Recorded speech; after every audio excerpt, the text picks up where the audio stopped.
Donc là, ce que je suis en train de faire, c'est un certain nombre de notations en collaboration justement avec l'IFIP pour apprécier, on va dire, l'état de santé, de propreté aussi des truies.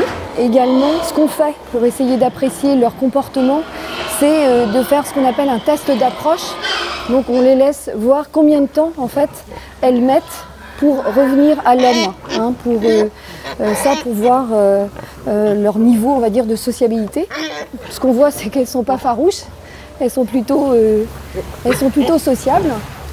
Je fais des notations de propreté d'animaux sur le corps de l'animal et sur l'état de propreté de la cage, en l'occurrence par rapport au moment du paillage, de manière à voir quelles zones sont salies, à quel rythme et de manière à apprécier de voir leur comportement dans ces zones de vie.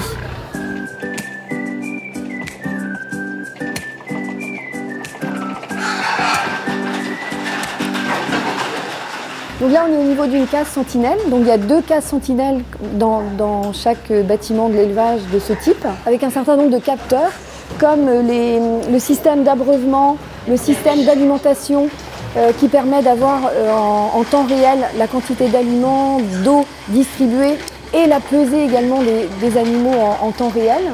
On a des caméras et des capteurs RFID qui permettent de qualifier quelque part le comportement des animaux, le temps où ils sont dehors, dedans, etc. On a des capteurs d'ambiance également avec relevé en continu de la température, de l'humidité, du niveau d'ammoniac, du niveau de poussière, de particules. Donc toutes ces données qui sont collectées vont nous permettre de qualifier cet élevage d'un point de vue technique, économique, environnemental et du bien-être animal.